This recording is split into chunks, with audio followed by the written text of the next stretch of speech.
ఆ కూర్చున్న 5వ నిమిషానికి మేము లోపలికి వెళ్ళిపోయాం.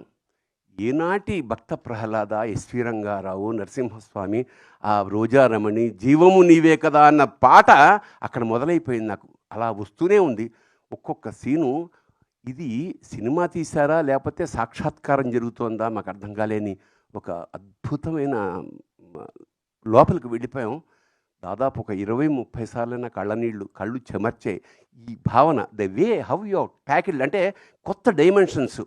ఇప్పుడు ఇందాక అమ్మాయి చెప్పింది మా యాంకర్, వాడిని విష్ణు ఎత్తుకోవడం వరకు ఆ కళ్ళల్లో ఆయన చూపించిన ఆర్ద్రత నిజంగా విష్ణువు అంటే తప్పకుండా మనకి దర్శనం అవుతుందా అని మేము జన్మజన్మలు ఋషులు తపస్సు చేస్తే ఎలా వస్తుందో అలాంటి ఒక గొప్ప తపస్సు చేశాడు అశ్విని.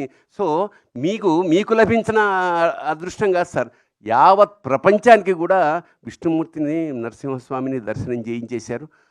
ఆ చివరి మూమెంట్ ఏదైతే ఉందో ఆ 20 నిమిషాలు, అంటే సభాముఖంగా మేము మా పిలవడానికి కూడా కారణం ఇది పూర్వజన్మల పుణ్యం. ఈ సినిమా చూడడం యోగం అన్నమాట. ఖచ్చితంగా ఒకసారి కాదు, ఎన్నిసార్లు మేము చూడాలో నాకే తెలియట్లేదు. ఎన్నిసార్లు చేసినా కొత్త ఎక్స్పీరియన్స్.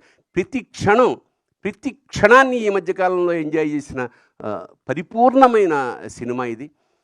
ఆ గ్రాఫిక్స్ జనరల్గా ఏమిటంటే గ్రాఫిక్స్లో చాలా రకాల లోపాలు ఉంటాయి, కానీ ఇక్కడ ఏమంటే ఆ భావాలతోటి, వాళ్ళ కదలికలతోటి, ఆ డీటెయిల్స్ తోటి, ఆ కళ్ళల్లో ఉండే కరుణతోటి మొత్తం కబ్జా చేసేసారు మా మనస్సులు, హృదయాలు ద్రవించేసాయి.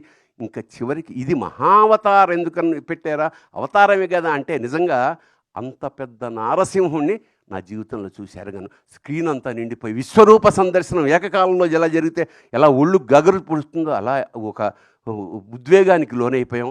నిజంగా ఇది రసాత్మకం, కళాత్మకం. ఇంకోటంటే ఒక్క విషయం చెప్పాలి, ఇది తీసిన వాళ్ళు, చేసిన వాళ్ళు, రాసిన వాళ్ళు, తీసిన వాళ్ళు, చూసిన వాళ్ళు కూడా ధన్యులే. అంత అంత అంత గొప్ప అనుభూతిని కలగజేసినగా సార్. నిజంగా ఎప్పుడో తప్ప సినిమాలకి వెళ్ళమండి, ఏదో రెగ్యులర్గా అదే వృత్తి కదా, పెద్ద సినిమా ఏం చూస్తాను అన్న అంటే మిఠాయి కొట్టువాడు మిఠాయికి షాపు తిన్నట్టు. బట్ నిన్న వెళ్ళకపోయి ఉంటే మా జీవితంలో చాలా కోల్పోయి ఉండేవాళ్ళమేమో అనిపిస్తుంది. తప్పకుండా మళ్ళా చూడాలా. అంతా అయిపోయి సార్, మేము సినిమా బయటకు వస్తుంటే మా మనవడు కూడా వచ్చాడు, 3 ఏళ్ల వాడు. వాడిని జొన్నవిసులు గారు అడిగారు లిఫ్ట్లో, ఒరే నువ్వు భక్త ప్రహ్లాదుడువా నారసింహుడివా అంటే వాడు అన్నాడు. అంటే ఒక 3 ఏళ్ల వాడి మనస్సులోకి నరసింహస్వామి ఎలా ప్రవేశించేశాడో ఆశ్చర్యం వేస్తుంది. ఈ సినిమా సార్ మీరు 2 ఏళ్ళకి ఒకసారి ప్లాన్ చేస్తున్నారు కదా, I think that will run for 2 years sir continuously.